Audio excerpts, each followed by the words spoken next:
Ako nga pala si Ana, at ito ang kwento ng aking kabataan, isang panahong binalot ng takot na hindi nakmula sa mga multo sa dilim, kundi sa sarili kong ama. Lumaki akong may takot sa sigaw at sa tunong mga nababasah na gamit. Sa tuwing may katahimikan na biglang binabasak ng isang malakas na boses, lalo na kung ito ay boses ng isang lalaking galit, bumibilis agad ang tibok ng puso ko at wala akong ibang naalala kundi ang mukha ni Tatay Rico, ang aking ina. Si Elena na nooy nagdadalang tao sa aking kapatid, ang laging tahimik na tagasalong ng bawat mura at hagupit na nakmumula sa kanya. Subalit ang hindi alam ng marami, ang dahilan kung bakit kami laging tumataka sa gabi ay hindi lang para makalayo sa kamay niyang bakal, kundi dahil sa mga paktakas na iyon, ilang beses kaming muntik ng maging hapunan ng aswang. Ang aming baryo ay nasa liblib na bahagi ng kabundukan, malayo sa sibilisasyon. Kaya naman, malaking bagay para sa amin ang pagdating ni Aling Nida 2 beses sa isang linggo. Gamit ang kanyang motorsiklo na may 2 malaking icebox sa makabilang gilid, nililibot niya ang aming lugar upang maglako ng sariwang isda. Siya ang aming tanging koneksyon sa pagkain mula sa dagat.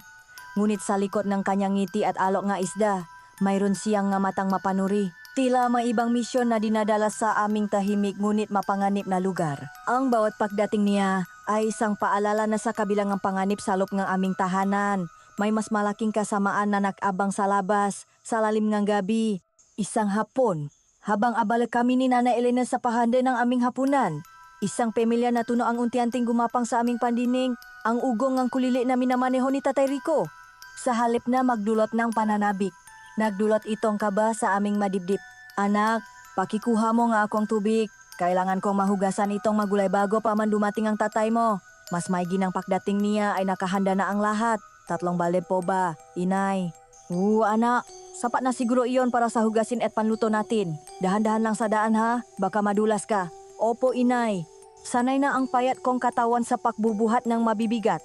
Ngunit sa bawat hakbang ko papunta sa balon na medyo malayo sa aming bahay, ramdam ko ang bigat hindi ng balde, kundi ng takot na nakbabadya sa pag-uwi niya. Sa balon, naabutan ko si Tio Marco, ang bunsong kapatid ni tatay. Kung gaano kalupit si tatay, ganun naman kabait ang aking tiyuhin. Ana, bakit ikaw ang nag-igip? Hapon na nasaan ang tatay mo? Wala pa po tiyo, pero pauwi na po yata siya. Hay naku, dapat siya ang gumagawa nito. Tingnan mo ang liit-liit mo pa. Siya na ang nakpunong nga balde ko at nagbuhat. Nito pabalik sa aming bahay, habang ako ay nakasunod lamang sa kanya. Pagdating namin sa bahay, saktong dumating na rin si tatay. At ang una niyang nakita ay ang kapatid niyang nagbubuhat ng tubig para sa amin. Ang mukha niyang pagod mula sa bukit ay agad na napalitan ng inis. Oh Marco, bakit ikaw ang nakdadala niyan? Nakakahiya naman sa iyo. Kuya, wala po ba kayo? Nakita ko kasi itong si Ana na nag-igip. Naawa naman ako. Dapat sa ganitong oras ikaw na ang gumagawa ng mamabibigat na gawain. Tila isang mitsa ang mga salitang iyon. Sino ka ba para makialam sa pamamahay ko? Inutusan ba kita? Hindi mo nga ako inutusan. Kusa ko itong ginawa dahil nawa ako sa magina mo. Naboluntaryo ka para isumbat sa akin ang pakukulang ko, ganun ba? Nagsimulang mamuo ang tensyon. Pinakyusapan ni Nanay si Tio Marco na umuwi na lamang para maiwasan ang gulo. At kahit laba sa loob niya, sumunod ito, ngunit bago umalis, binigyan niya kami ng isang makahulugang tingin na puno ng pag-alala. Nang kami na lang ang naiwan, ang buong galit ni tatay ay nabaling sa amin. Bakit mo hinayaan na siya ang mag-igip? Hindi mo ba kaya? Lalabas ba iyang batas sa tiyan mo kapag nagbuhat ka? Hindi naman ako nakisuyori ko. Nagulat na lang ako na siya na ang may dala. Dapat sana si Ana, pero nagahabol kasi ako ng oras. Alam ko namang magagalit ka kapag dumating kang hindi paluto ang pagkain. Talagang magagalit ako? Buong araw ako nagbanat ng buto tapos pag uwi ko ganito? Tatay, huwag na po kayong magalit. Tumahimik ka diyan, Ana. Naririndi ako sa boses mo. Umupo siya sa hapa e tiningnan ang ulam na inihay ni nanay. Ano ba ito? Gulay na naman, wala na bang iba? Nakakasawa na. Sana naman ay nakatay ka nga mano. Anong gagawin mo sa maalaga nating iyon? Palamuti lang ba sa bakuran? Mahina ka talagang asawa ka, Belinda. Ang pangalan ng nanay ko ay Elena. Ngunit sa tuwing lasing siya, tinatawag niya itong Belinda. Ang pangalan ng dati niyang kasintahan. Na tila isang paraan para lalong saktan ang damdamin ni nanay. Sinubukan ni nanay na maging mahinahon. Rico, Kumain ka na, masarap naman iyan. Ngunit ang kanyang kahinahunan ay parang langis na ibinuhos sa apoy. Sa isang iglap, inihagis niya ang plato sa pader at ang tunok na basak na pinggan ay sumabok sa aming munting kusina kasabay ng paksabo ng aking takot. Nagsimula siyang magwala. Sinisipa ang maupuan, hinahagis ang makaldero. Ang bahay na dapat ay aming kanlungan ay naging isang lugar ng teror. Nanginginig akong napayakap sa binti ni nanay. Itay, tama na po. Huwag kang makialam, dito bata ka, baka isunod kita diyan. Humagbang siya palapit kay nanay. At kahit anong pilit kong kalimutan. Malinaw pa rin sa aking isipan ang isura ng takot sa mukha nga aking ina habang tinatangka niyang protektahan ang sinapupunan niya mula sa mga suntok at tula ng lalaking minsan niyang minahal. Ang masigaw ni nanay na humihingi ng awa ay nawalan ng sese sa pandini ng isang taong nilamon na ng alak at galit. Wala akong nagawa kundi ang umiyak ng tahimik sa isang sulok. Nagdarasal na sana ay matapos na ang gabing iyon, na sana ay may isang himalang dumating at iligtas kami. Ngunit sa aming liblib na lugar, ang tanging nakakarinig sa aming madaing ay ang malamig na hangin ng gabi at ang mga puno na tahimik na saksi sa paulit-ulit na trahedya sa loop ng aming tahanan. Ang galit ni tatay ay parang isang bagyo na hindi humuhupa, sa halip ay lalo pang lumalakas. Matapos niyang paghahagisan ang magamit sa kusina, ang kanyang mamatang nanlilisik ay muling napako kay nanay. Sumusobra ka na, sa tingin mo ba matutuwa ako sa ginagawa mo? Rico, tama na, natatakot na ang bata. Maawa ka. Ngunit ang salitang awa ay tila wala sa kanyang bokabularyo ng gabing iyon. Sa halip na makinig, naglakad siya patungo sa isang sulok kung saan nakasabit ang kanyang magamit sa bukit. At doon, sa gitnang gilim na bahagyang tinatanglawan ng aming gasera, kinuha niya ang kanyang itak. Ang kislap ng bakal sa liwanag ay nagpahiwatig ng isang panganib na higit pa sa mga siga at suntok. Nasaan ang tapang mo ngayon ha, Elena? Hindi ka ba sasagot? Aba, nasan ba yung itak ko? Palalakihin ko lang yung bunganga mo. Rico, Diyos ko naman, itaiyan, ano bang gagawin mo diyan? Isang ngisi ang gumuhit sa kanyang mukha, isang ngisi na hindi ko kailanman nakita sa kanya, punong kabaliwan. Sa isang iglap, alam ni nanay na wala ng puwang ang pakiusap. Hinila niya ako ng buong lakas, takbo ane takbo. Walang sapin sa paa, walang ibang dala kundi ang takot sa aming nga puso. Sumugot kami palabas ng pinto. Ang sigaw ni tatay ay humabol sa amin, isang tuno ng demonyong nagwawala. Bumalik kayo dito, mga hayop kayo. Saan kayo pupunta? Sa kapatid ko, susundan ko kayo doon at tatagayin ko kayong lahat. Ang aming tinabuhan ay ang malawa na maisan sa likod ng aming bahay. Ang matataas na puno nga mais ang naging aming tanging pag-asa para makapagtago. Lumusot kami sa makikitit na daan. Ang mga dahon ng mais ay humihiwa sa aming nga balat. Ngunit hindi namin ininda ang sakit. Ang mas masakit ay ang bawat salitang binitiwan niya na tumatarok sa aming mapuso. Ang tanging naririnig ko ay ang sarili kong pahinga, ang mabilis na tibo ng aking puso, at ang mayaba ni nanay na humihila sa akin. Ana, dito tayo, dapa. Sumupsop kami sa lupa sa gitna ng kadiliman ng maisan. Niyakap ako ni nanay ng mahigpit, ramdam ko ang pangingining ng kanyang buong katawan. Doon, sa gitna ng aming pagtatago, isang tunok ang pumailan lang sa hangin. Isang alulong ng gaaso mula sa dikalayuan, isang alulong na hindi pangkaraniwan. Punong lagim. Sinundan pa iyong isang malakas na pagaspas ng at kraang isang uwa na tila lumilipat sa itaas mismo namin. Nanay, may aswang po. Bulong ko habang nangingini. Tsuh! Huwag kang maingay anak.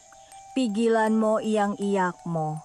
Lasing lang siya, hindi niya alam ang ginagawa niya. Elena, Ana, nasaan na kayo? Kapag hindi kayo lumabas diyan, makikita niyo. Ang boses ni tatay ay malapit na, naririnig namin ang pagragasan niya sa mga puno ng mais habang hinahanap kami. Bawat kaluskos ay nakdudulot ng panibagong buksong takot. Siya na ba iyon? O baka naman ang uwak na kanina pa namin naririnig? Dahan-dahan kaming gumapang papalayo, sinusubukang hindi makalika ang anumang ingay. Ngunit sa pagmamadali, naapakan ko ang isang tuyong sanga. Isang malutong na tunok ang umalingawaw sa katahimikan ng gabi. Huminto ang mayaba ni tatay. Alam na niya kung nasaan kami. Sa isang iglap, bumulaga siya sa aming harapan. Ang kanyang mga mata ay nagapoy sa galit. Ang ita ay nakaambas sa ere. Sa tingin niyo ba hindi ko kayo mahahanap? Isang malakas na sigaw ang kumawala sa aming mga lalamunan.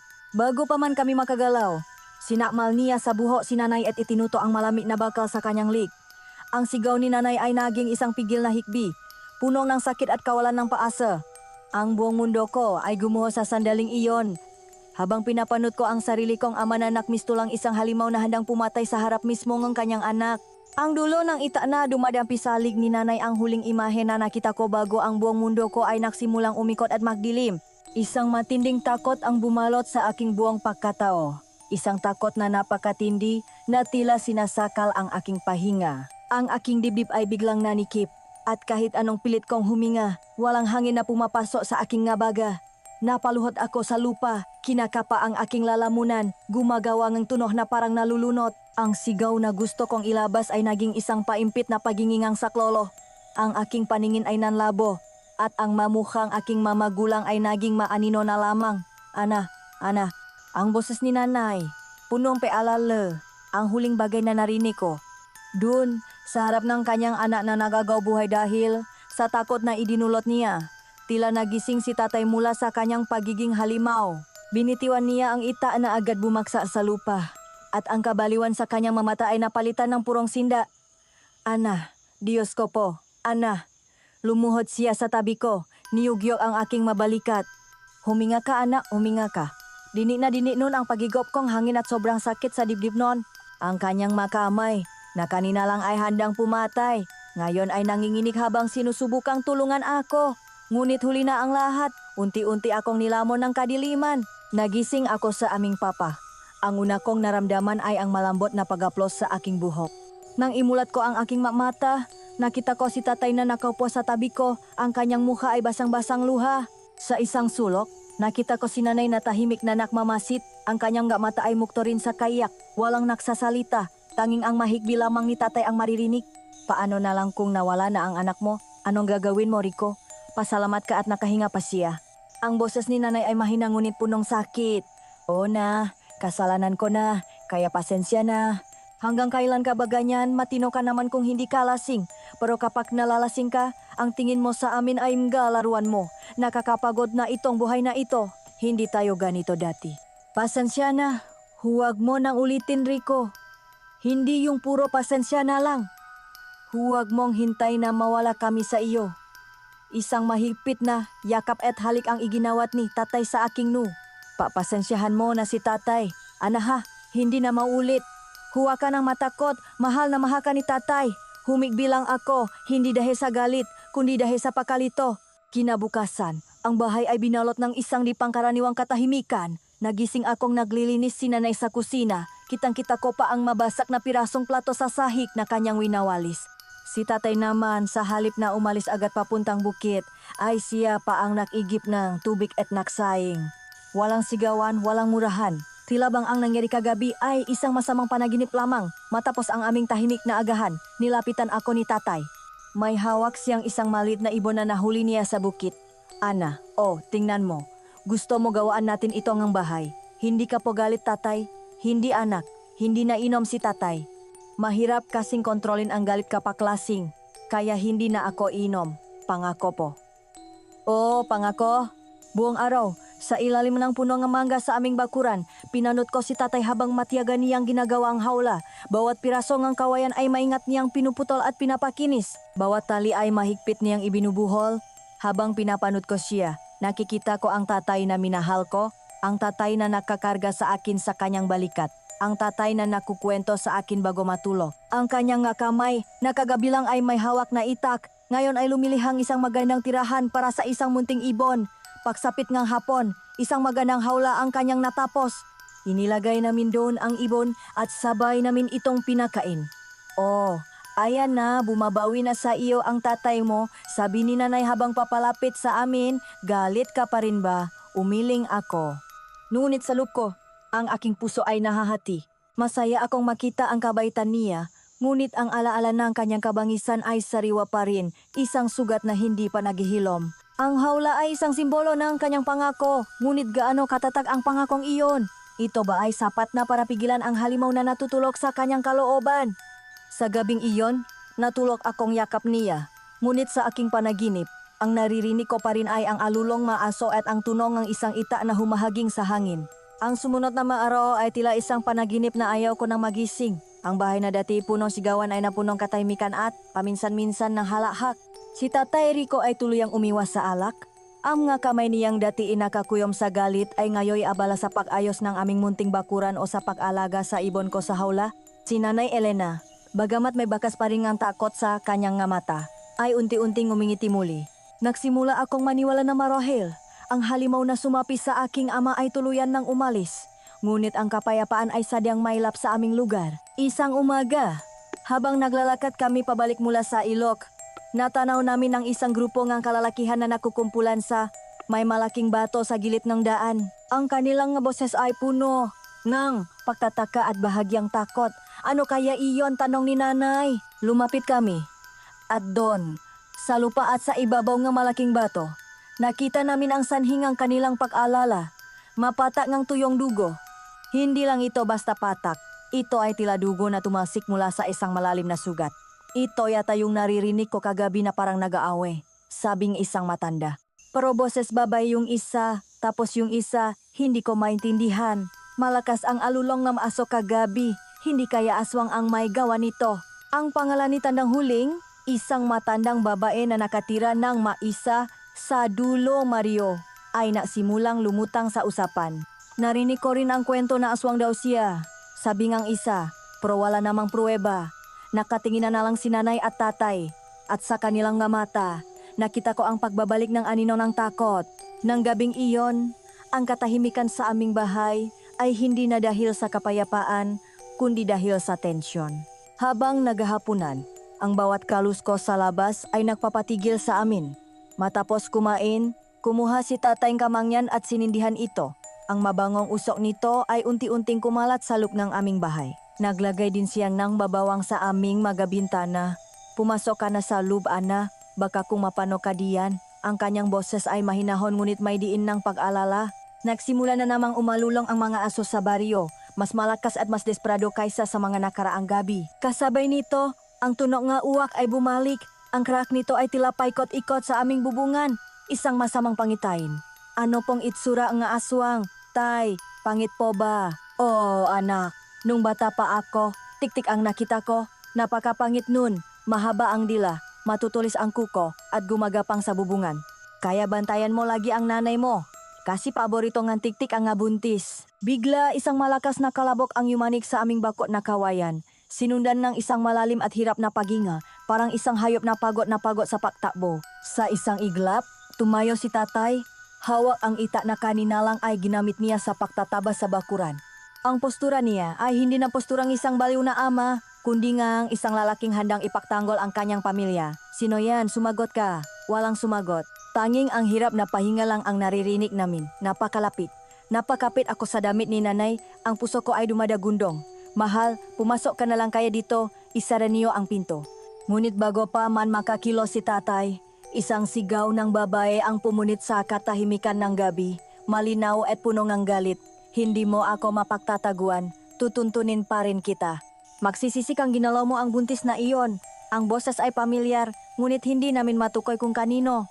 Ang hingal ngang halimaw sa labas ay napalitang ngam mayabak na tumatakbo palayo, at ang sigawang babae ay sumunod, humahabol sa dilim hanggang sa ang parehong tunok ay unti-unting naglaho. Naiwan kaming tatlo sa loob ngang bahay, nakatayo, tulala at nanginginig. Ang alulong ng maaso ay humina at ang uwak ay hindi na muling tumunok, ngunit ang takot ay nanatili, mas malalim pa kaysa dati. Hindi lang pala isang aswang ang gumagala sa aming lugar. Mayroon ding isang babaeng nangangason nito sa gitna ng kadiliman. Ang kapayapaang aming natikman sa loob ng ilang araw ay biglang naglaho, pinalitan ng isang katotohanang mas nakakatakot na ang aming kalaban ay hindi lamang ang demonyo sa loob ng aming tahanan, kundi pati na rin ang nilalang na nag-aabang sa labas. Kinabukasan, ang sinanga araw ay tila walang lakas na tumagos sa bigat ng hanging bumabalot sa aming bahay. Ang agahan ay muling naging tahimik, ngunit hindi na ito ang kapayapaan ng managdaang araw, kundi ang katahimikan ng mapusong puno ng pangamba. Ang bawat isa sa amin ay tila muling pinag-isipan ang matunok na narinig namin kagabi, ang hingal ngang halimaw, at ang sigaw ng babaeng humahabol dito. Hindi nagtagal, dumating si Tio Marco. Ang kanyang mukha ay seryoso at gusot, isang palatandaan na may dala siyang hindi magandang balita. Ate, kuya, ayos lang ba kayo dito? Narinig ko ang alulong ng maaso kagabi. Napakalakas. Ayos lang naman kami Marco, pero may kung anong nilalang na sumandal sa aming bakod. Umalis lang nang may marinig kaming babaeng sumisiga, tugon ni tatay. Ang mukha ni Tio Marco ay lalong sumimangot. Tumango siya na tila inaasahan na ang sagot na iyon. Kaya pala, aniya, toto nga ang hinala ng lahat. Bakit? Ano bang nangyari? Tanong ni nanay. Natakpo ang patay si Tanang huling sa bahay niya kaninang umaga lang. Isang malaking sugat sa leg ang kanyang ikinamatay. Tila nilaslas ng isang matalim na bagay. Ang madugo na nakita natin sa may malaking bato kahapon. Sinundan iyon ng mga tao kanina at dumiretso iyon sa bahay niya. Doon na siya natakpuan. Wala ng buhay. Napahawak si nanay sa kanyang bibig habang ako na may napayakap sa kanyang baywang. Hindi ba't sabi nila ay aswang siya? Bulong ni tatay. Oh, at kung totuman iyon, siguradong may ibang nilalang na pumatay sa kanya. O kung sino man ang tumanggap ng sisi ang kanyang pakaaswang. Ang mahalaga, kumpirmado na may aswang sa lugar natin at mayroon ding pumapatay dito. Ang masalitang iyon ay nagbigay ng bigat sa aming mga dibdib. Ang magkwentong bayan na dati pampatulo lamang sa mabata ay nakaroon guhay at ngipin sa aming harapan. Tumingin si Tio Marco kay tatay, hindi na may galit, kundi may halong pakiusap at pagkadismaya. Kuya Rico, nakikita mo na ba ang panganib na idinudulot mo sa pamilya mo? Bawat gabi na nagwawala ka, bawat gabi na napipilitan silang tumakbo sa dilim, inilalapit mo sila sa kamatayan. Paano kung sa isa sa mapagtakas nila, hindi ikaw ang nakahabol sa kanila, kundi ang halimaw na iyon? Paano kung habang nagtatago sila sa maisan, ang nakahanap sa kanila ay ang aswang na iyon? Masisisi mo ba sila kung makaganon o sisisihin mo ang sarili mo? Sa kauna-unahang pagkakataon, walang isinagot si tatay. Yumuko lamang siya. Ang kanyang mabalikat ay tila binagsakan ng langit at lupa. Ang kayabangan at galit na laging nakapinta sa kanyang mukha ay napalitan ng hiya at takot. Alam ko Marco, alam ko. Ang kanyang boses ay basag. Hindi ko na alam ang gagawin ko. Nagpatuloy si Tio Marco. Kuya, hindi na ito tungkol sa pride mo o sa galit mo sa mundo. Buhay na asawa at anak mo ang nakataya dito.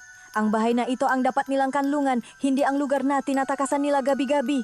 Kung may problema kayo, pag-usapan ninyo sa umaga, hindi sa gabi kung kailan ang mademonyo, parehong demonyo sa loob mo at demonyo sa labas, ay nagpipiesta.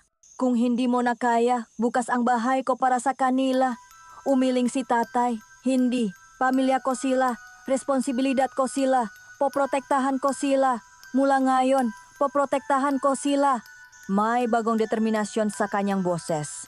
Isang pangako na tila nakmumula sa kaibuturan ng kanyang kaluluwa. Nagpaalam si Tio Marco at naiwan kaming tatlo sa isang bahay na punong ng takot. Ngunit sa kauna-unahang pagkakataon, nakakaisa kami laban sa takot na iyon. Ang halimaw sa labas ay mas toto at mas nakakatakot kaysa sa halimaw na nililikang ala. Nang gabing iyon, hindi na kailangan ni tatay na utusan ako para pumasok. Magkakatabi kaming natulog sa isang banig, si nanay sa gitna, ako sa isang tabi, at si tatay sa kabila.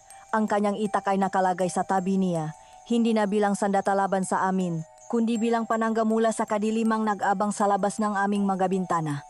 Ang pangako ni tatay ay nagdalang ang ilang linggong kapayapaan. Sa mga linggong iyon, naging abala siya sa paprotekta sa amin. Naglagay siya nga makaragdagang harang sa aming bakuran at gabi-gabi ay nagbabantay bago matulog. Ang ita na dati naming kinatatakutan ay naging simbolong aming seguridad. Ang alulong amaso at tunong awak ay hindi nawala, ngunit salop ng aming bahay. Panata kami dahil nakakaisa kami. Nagsimula na akong umasa na marahil. Ito na ang bagong simula, na ang halimaw sa kaloban ni tatay ay tuluyan ng natalo ng kanyang pagmamahal. Ngunit ang pag-asa, tulad ng salamin, ay napakadaling mabasag. Isang hapon, habang nagayo si Tateng Bubong, isang kaibigan niya mula sa kabilang baryo, si Mang Albert, ang dumating. May dala itong isang boteng lambano. Parang Rico, kamusta na heto? Pasalubong ko sa iyo, bagong piga. Ang ngiti sa mukha ni tatay ay biglang napalitan ng alanganin. Tumingin siya kay nanay, nanuy nakatayo sa may pinto, ang mukha ay hindi may pinta sa pag-aalala. Naku, Albert, salamat, pero nagpapahinga muna ako sa pag-inom, ang sabi ni tatay. Si Mang Albert ay tumawa. Isang taga lang naman, pare, para sa magandang ani. Huwag mong sabihin sa ilalim ka ng misis mo. Ang biro ay tila isang hamon sa pakalalaki ni tatay. Rico, baka kung ano na naman. Ang pakiusap sa boses ni nanay ay malinaw. Ngumiti si tatay kay nanay, isang pilit na ngiti. Mahal, isa lang naman, hindi ko pababayaan. Nakakahiya naman kay Albert. Tatay, huwag na po kayong uminom. Pakiusap ko. Ngumiti siya sa akin at ginulo ang buhok ko. Anak, minsan lang naman ito, para hindi mapahiya si tatay sa bisita. Pangako, hindi na mauulit yung dati. Ang isang tagay ay naging dalawa, naging tatlo, hanggang sa ang araw ay tuluyan ng lumubog. Si Mang Albert ay nakpaalam na, ngunit ang lason ng alak ay naiwan, dumadaloy sa maugat ni tatay at unti-unting ginigising ang halimaw na matagal nang natutulog. Ang hapunan ng gabing iyon ay binalot ng mabigat na katahimikan. Bawat galaw namin ni nanay ay maingat, bawat salita ay pinaisipan. Nahain si nanay ng sinigang na baboy, ang paborito ni tatay, sa paasang mapapabuti nito ang kanyang lagay. Ngunit pagkatikim pa lang niya, ibinaksak niya ang kutsara sa plato. Teka, bakit parang ang tabang nito? Wala ba tayong asin? Matabang, ang usal niya. Ang kanyang boses ay may kakaibang lamig. Hindi naman Rico, sakto lang ang lasa. Baka dahil sa nainom mo kaya naninibago ang panlasa mo. Ang simpleng paliwanag ni nanay ay naging mitsa ang isang pagsabok. Kaya matabang dahil sa ala. Ang ala na naman ang dahilan. Lagi na lang ala ang mali. Kailanman ba? Hindi niyo ako kayang intindihan. Puro na lang kayo ang tama. Kayo ang biktima. Kayo ang kawawa. Ako, kailan niyo ako kakampihan? Tumayo siya. At ang kanyang anino sa dingding na tinatamaan ng liwanag ng gasra ay tila isang higanteng nagbabanta. Kanina pa ako galit, Elena. Kanina pa, mula pa nang mangaral sa akin ang magaling kong kapatid na si Marco. Akala mo kung sino kong maksalita. Siya pa ang mas matanda. Idagdag mo pa, iyang si Lola Cedesna, akala mo perpekto. At huwag nating kalimutan si Lolo Kiko, na kung makapangaral sa akin ay parang hindi rin siya iniwan ng sarili niyang pamilya dahil sa ugali niya. Lahat kayo, pinagtutulungan ako. Tatay, nangako po kayo. Ang sabi ko, habang nanginginig ang boses, ayan, pati ang anak ko, kinakalaban na rin ako. Ano pa bang silbi ko dito? Kinuha niya ang mangkok ng sinigang at ibinuhos ito sa sahig. Ang mainit na sabaw ay kumalat, kasama ang lahat ng aming pag-asa. Wala kayong kwentang mag-ina. Ang sigaw niya ay umaling-aungaw. At muli, ang tunog ng nababasag na gamit ay naging musika nga aming gabi. Ang tsiklo ay umulit. Ang pangako ay napako. Ang halimaw ay muling nagising mas gutom, mas galit kaysa dati. At kami ni nanay muli ay naging mga bihak sa sarili naming tahanan, naghihintay sa kung anong susunod, nakabaliwan ang gagawin ng lalaking minsan naming pinakatiwalaan. Ang bahay ay naging isang kulungan ng demonyo, at si tatay ang bantay. Habang patuloy siya sa pagwawala, ang kanyang galit ay muling bumaling kay nanay. Sumosobra na kayo. Hinablot niya ang buhok ni nanay at pilit na isinupsop ang kanyang muha sa lamesa. Aray ko, Rico, bitiwan mo ako. Ang sigaw ni nanay ay puno ng sakit at sa sandaling iyon, isang bagay sa loob ko ang naputo. Ang takot na laging napaparalisa sa akin ay biglang napalitan ng isang matinding galit. Nakita ko sa sahig ang hawla ng ibon, ang mismong hawla na ginawa niya gamit ang sarili niyang makamay bilang simbolo ng kanyang pagsisisi. Dinampot ko ito at kahit nanginginig ang aking makamay, umakyat ako sa isang upuan para maabot ang kanyang ulo. Sa buong lakas ko, inihampas ko ang hawla sa kanyang likod. Bitawan mo si nanay ko. Isang malutong na tunok ang umalingaw-ngaw at ang hawla ay nabasag. Ang ibon sa loop ay takot na lumipat palabas ang bintana. Natigilan si tatay. Hindi dahil sa sakit, kundi dahil sa gulat. Dahan-dahan siyang lumingon sa akin. Ang kanyang mata ay nanalaki. Aba, at tumalaban ka na ha. Sige, subukan mo lang saktan si Ana. Lalabanan kita kahit ikamatay ko pa. Sigaw ni nanay. Ang sandaling iyong pagkabigla ni tatay ang aming pagkakataon. Tara na, Ana. Hinila ako ni nanay pababang upuan. At muli, tumakbo kami palabas. Papalayo sa aming bahay. Papalayo sa halimaw na aming ama. Umiyak kami pareho habang tumatakbo sa madilim na daan. Hirap na hirap si nanay dahil sa laking kanyang tiyan. Sa pagkakataong ito, hindi na kami samay-san tumakbo. Ang aming tinutungo ay ang bahay ni Lola Cedes, ang hilot ng aming baryo. Ngunit malayo pa kami, biglang napahinto si nanay at napahawa sa kanyang tiyan. Aray, Ana, ang sakit. Napasigaw siya sa sakit at napaluhot sa lupa. Nanay, niyakap ko siya. Wala akong magawa kundi ang umiyak kasama niya. Ang kanyang mukha ay namimilipit sa sakit. Parang masakit talaga ang tiyan ko. Nanginginig ang ngabinti ko. Sa gitna ng aming kawalanggang pag-asa, Isang pamilya na tuno ang aming narini. Angkra ngang isang uwak, malapit na pakalapit. Tila alam mong nilalang sa itaas na kami ay sugatan at walang kalaban-laban. Diyos ko, huwak naman ngayon. Iligtas mo kami sa asawa ko at sa aswang na ito. Ang dasal ni nanay ay paimpit. Mahal, anak. Isang boses ang tumawak mula sa dilim. Si tatay. Nakasunod siya sa amin. May hawak pa ring itak. Ang takot ko ay lalong tumindi. Ngunit nang makita niya ang kalagayan ni nanay na namimilipit sa sakit sa lupa, isang pagbabago ang naganap sa kanya. Ang galit sa kanyang muha ay biglang naglaho, pinalitan ng pag-alala at taranta. Binitiwan niya ang itak. Elena, anong nangyayari? Lumapit siya at sa kauna-unahang pagkakataon hindi ako umatras. Nakita ko sa kanyang mamata ang tunay na pag-aalala. Masakit Rico, manganganak na yata ako. Walang pag-alinlangan, maingat niya itong binuhat. Ang mabraso na kanina lang ay nananakit, ngayon ay maingat na umaalalay. Kaya mo bang maglakad, Ana? Mauna ka, ituro mo ang daan papunta kay Lola Cedes. Bilisan natin. Tumango lang ako at nagsimulang maglakad ng mabilis. Sa aming likuran, buhat-buhat ni tatay si nanay.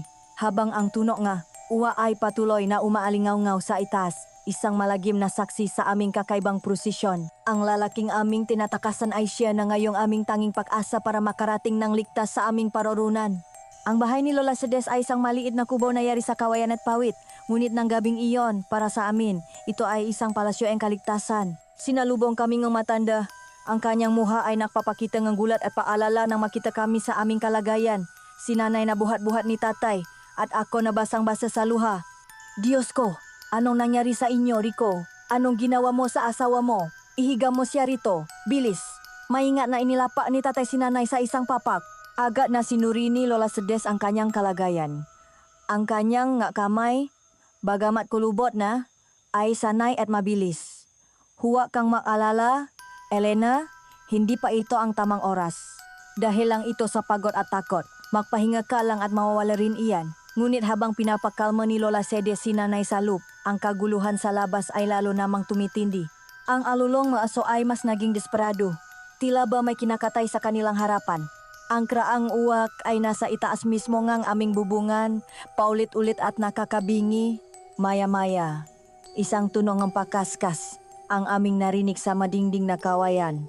Mahina sa simula, ngunit papalakas ng papalakas. Tila mga matutulis na kuko na pilit gumagawa ng butas. Nanay, ano po iyon? Bulong ko.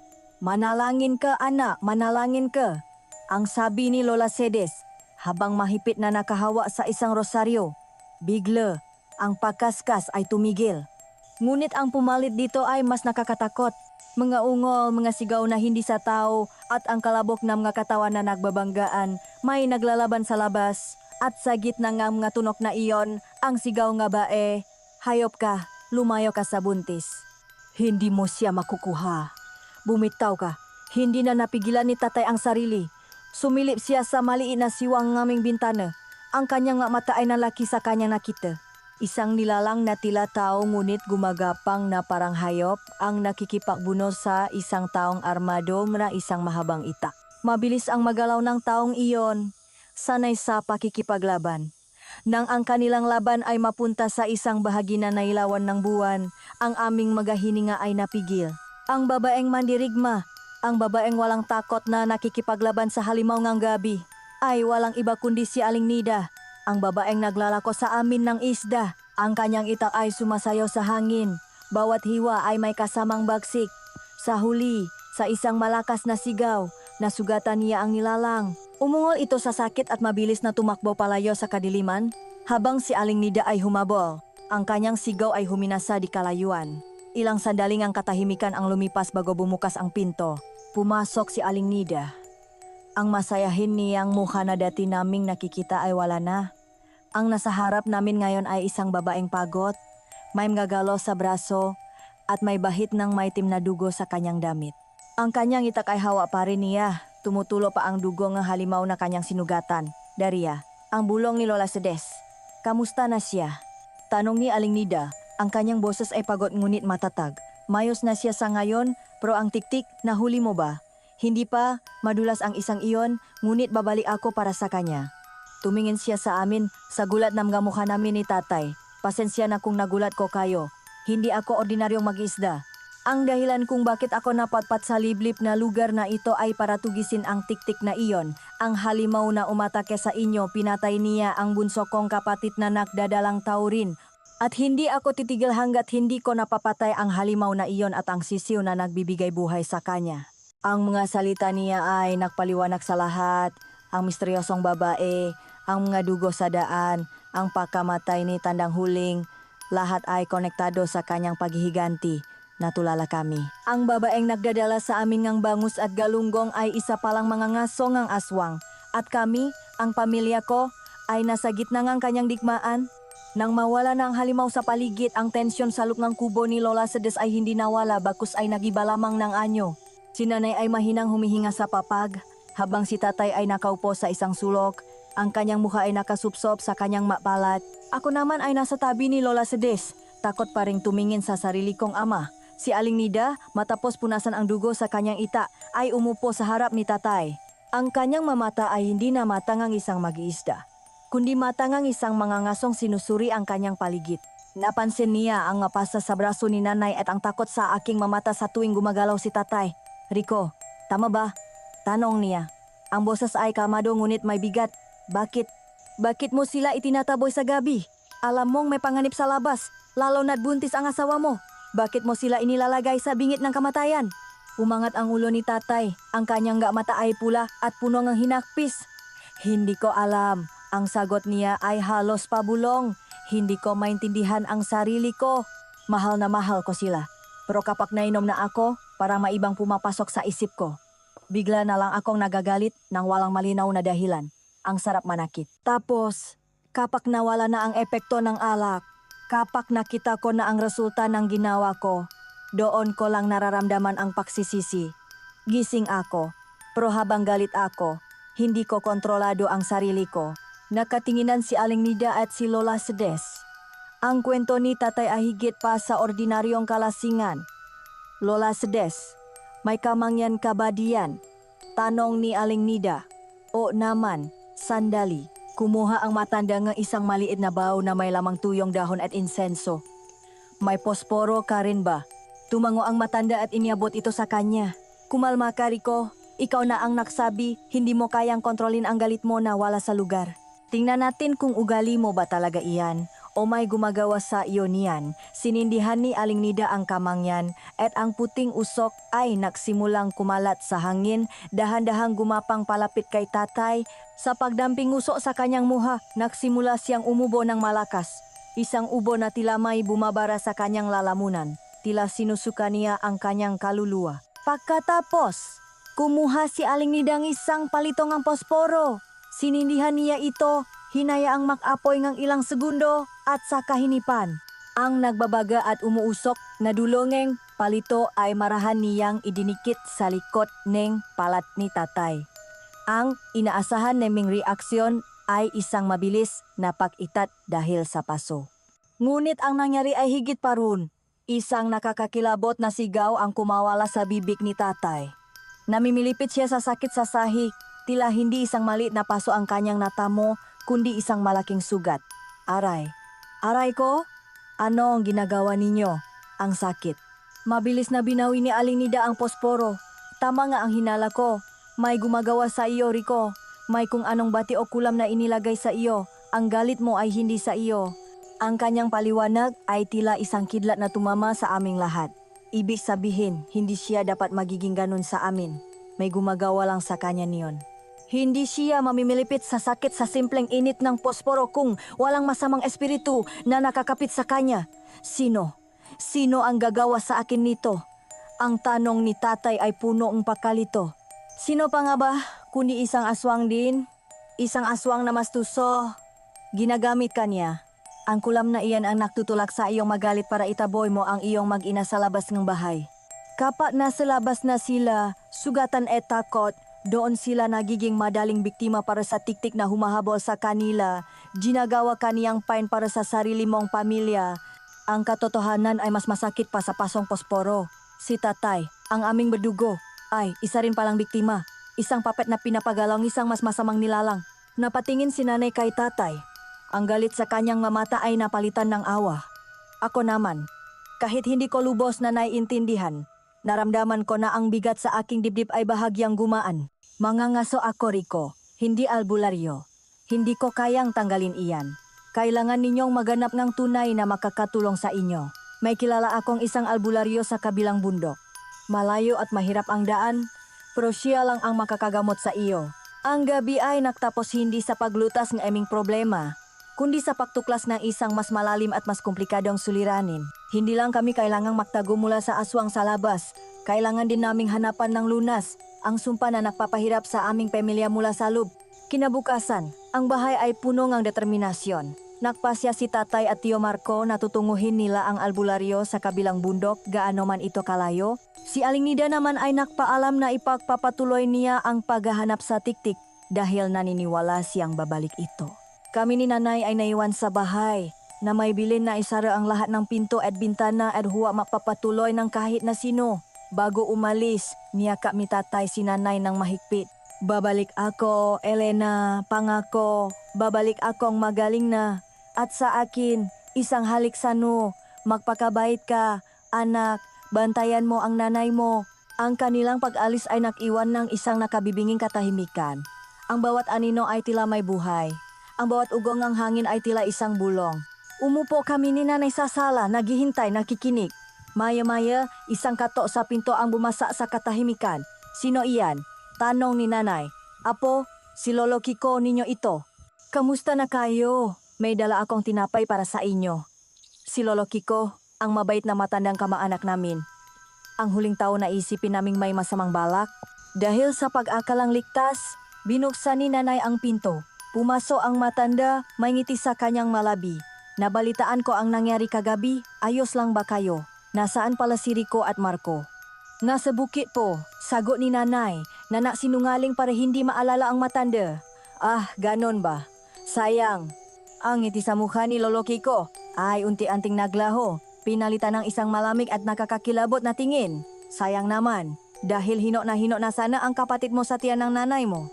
Nalaki ang mga mata ni nanay, bago pa man siya makasigaw, isang malakas na hampas sa bato ang napatumba sa kanya sa sahig. Lolo, bakit po? Ang takot ay muling gumapang sa aking katawan.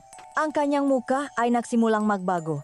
Ang kanyang makuko ay humaba, ang kanyang mamata ay naging pula at mula sa kanyang bibig, isang mahaba at malakit na dila ang dahan-dahang lumabas, gumagapang sa sahig na tila isang ahas. Nay, gumising ka po. Nay, niyakap ko ang walang malay na katawan ni nanay habang ang dilang aswang ay gumagapang sa aking nga binti. Nagsimula na namang manikip ang aking dibdib. Tulong, tatay, tulong. Tigilan mo iyan, tiyo. Animal ka. Sa isang iglap, bumukas na malakas ang pinto. Bumalik sila tatay at Tio Marco. Ang kanilang mamuka ay punong galit at pag-alala. Ikaw pala ang may gawa nito sa amin. Ikaw pala ang naglagayng sumpa sa akin. Hayop ka, lumayo ka sa mag-ina ko. Sa kabilang bintana, pumasok si Aling Nida. Ang kanyang itak ay kumikinang at handa. Tila ang tiktik na kanyang tinutugis ay umuwi na sa kanyang amo. Nagsimula ang isang laban na yayanik sa aming munting bahay. Si Lolo Kiko ay nakanyong isang halimaw, malakas at mabilis. Ngunit sa harap niya ay 3 taong puno ngang galit at determinasyon. Si Aling Nida, gamit ang kanyang itak na may kung anong pinahit, ay walang takot na sumugot. Ang bawat atake niya ay mabilis at kalkulado. Si Tio Marco naman, gamit ang isang makapal na kahoy, ay humaharang sa mga atake na aswang. At si tatay, kahit ramdam niya ang sumpa na kumokontrol sa kanya, ay lumaban. Ang kanyang pagmamahal sa amin ay mas malakas kaysa sa kulam na nakapulupot sa kanyang kaluluwa. Bawat suntok at tadya niya ay may kasamang sigaw ngang galit para sa taong nanlinlang at sumira sa kanyang pamilya. Nagsalimbayan ang manggaanino sa loob ng bahay. Ang tunok ng mabanggaang itak at kahoy, ang ungol ng aswang, at ang sigaw ng mga taong lumalaban para sa kanilang buhay. Mula sa sulok, yakap-yakap ko si nanay. Pinapanot ang isang bangungot na nagaganap sa aking harapan, isang digmaan sa pagitan ng kabutihan at kasamaan, kung saan ang aking ama, ang aking tiyuhin, at ang mag-isda ang aming naging huling pag-asa. Ang aming munting bahay ay naging isang arena ng digmaan.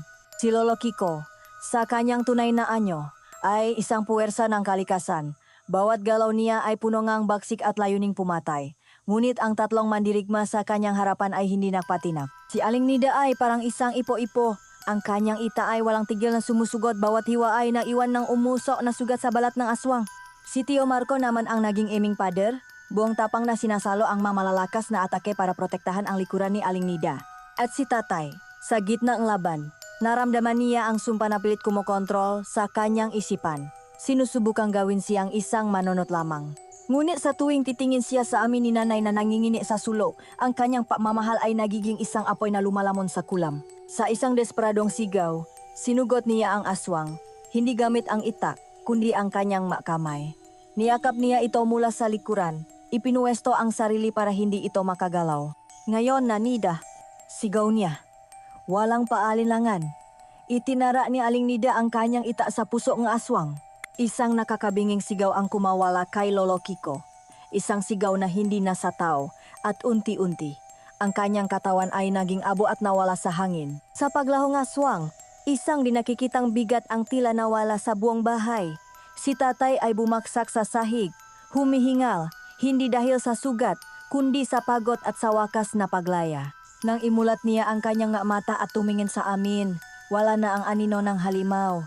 Ang nakatingin sa amin ay ang aming ama, ang aming tunay na ama, at ang kanyang mata ay punong luhang pagsisisi at pagmamahal. Ang masumunod na araw ay punong tahimik na pahilom. Si Nanay na nagising matapos ang laban ay niyakap si Tatay. At sa kanilang yakap, ang lahat ng sakit at takot ay unti-unting nalusaw. Ang bahay ay nilinis, ang sirang gamit ay inayos. 2 buwan ang lumipas, isinilang ni Nanay ang isang maluso na sanggol na lalaki, si Leo. Ang kanyang pagdating ay tila isang hudya mula sa langit, isang simbolo ng bagong simula at paasa. Si Aling Nida, matapos masigurong ligtas na kami, ay nagpaalam. Tapos na ang kanyang misyon. Bago siya umalis, iniwan niya sa amin ang kanyang itak. Hindi niyo na ito kailangan para sa aswang, pero gamitin niyo ito para ipagtanggol ang kapayapaan na inyong natakpuan. Nagpasya kaming hindi na kami maaring manatili sa lugar na iyon. Ang maalaala, kahit na may kasamang paglaya, ay masyadong masakit. Isang umaga, isinakay namin ang aming ilang kagamitan sa isang kalesa. Nilisan namin ang baryo at lumipat sa Batangas, ang probinsya ni Nanay. Sumama sa amin si Tio Marco, piniling manatili sa tabingang pamilyang minuntikan ng mawala sa kanya. Ngayon, maraming taon na ang lumipas. Isa na akong dalaga, nagtatrabaho sa ibang bansa. Ang kapatid kong si Leo ay binata na, lumaki sa isang tahanang puno ng pagmamahal at hindi kailanman nakilala ang halimaw na minsan ay naging ama namin. Si Tate Rico ay naging isang mapagmahal na asawa at ama hanggang sa kanyang huling hininga. Binawi niya ang matao na ninakaw sa kanya ang sumpa. Ngunit ang masugat ng nakaraan ay hindi tuluyang naglalaho. Hanggang ngayon, sa tuwing may bigla ang sigaw, lalo na kung boses lalaki, ang dibdib ko ay kumakabok pa rin. Ang takot ay nakatatak na sa aking kaluluwa. Ngunit kasama ng takot na iyon ay ang alaala ng katapangan, ang alaala ng isang mag-isda na naging mandirigma, ng isang tiyuhin na naging pader, at ng isang ama na, kahit na ginapos ng kadiliman, ay lumaban para sa kanyang pamilya at nanalo. Ito ang aking kwento, isang kwento ng halimaw sa loob at labas ng aming tahanan at kung paano namin ito tinalo. Hindi lang sa pamamagitan ng ita at tapang, kundi sa pamamagitan ng pag-ibig na hindi kailanman sumuko.